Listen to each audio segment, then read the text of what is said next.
ឯកឧត្តមបណ្ឌិតសម្ភាចាហងជួនណារ៉ុនរដ្ឋមន្ត្រីក្រសួងអប់រំយុវជននិងកីឡាបានអញ្ជើញជាអធិបតីភាពក្នុងពិធីបើកសិក្ខាសាលាផ្សព្វផ្សាយដាក់ឲ្យអនុវត្តផែនការសកម្មភាពជាតិស្តីពីការគាំពារនិងអភិវឌ្ឍកុមារតូចឆ្នាំ2022-2026ដែលកម្មវិធីនេះរៀបចំឡើងដោយក្រសួងអប់រំយុវជននិងកីឡាសហការជាមួយនឹងក្រសួងស្ថាប័នពាក់ព័ន្ធរដ្ឋបាលរាជធានីខេត្តទាំង25ដែលមានអ្នកចូលរួមសរុបប្រមាណជាង300នាក់នាសន្តាគារភ្នំពេញ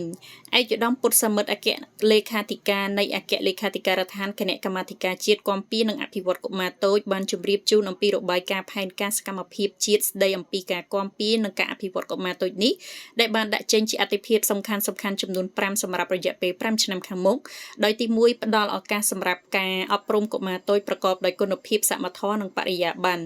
2លើកកម្ពស់សុខភាពនិងការថែទាំកុមារតូច3ផ្ដល់អាហារូបត្ថម្ភគ្រប់គ្រាន់ដល់ស្ត្រីនិងកុមារតូច4ធានាសុវត្ថិភាពនិងសន្តិសុខសម្រាប់កុមារតូច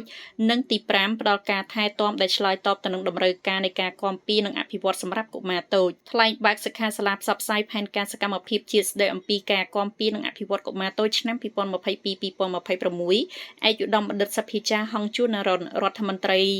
ក្រសួងអប់រំយុវជននិងកីឡាបានមានប្រសាសន៍ថាក្នុងបរិបទនេះការគាំពារនិងការអភិវឌ្ឍកុមារតូចបានដើរតួនាទីយ៉ាងសំខាន់ក្នុងការផ្ដល់នូវមូលដ្ឋានគ្រឹះដ៏រឹងមាំនិងមិនអាចខ្វះបានក្នុងការអភិវឌ្ឍធនធានមនុស្សដែលផ្ដើមចេញពីការគាំទ្រការអនុវត្តបែបពហុវិស័យបញ្ចូលគ្នា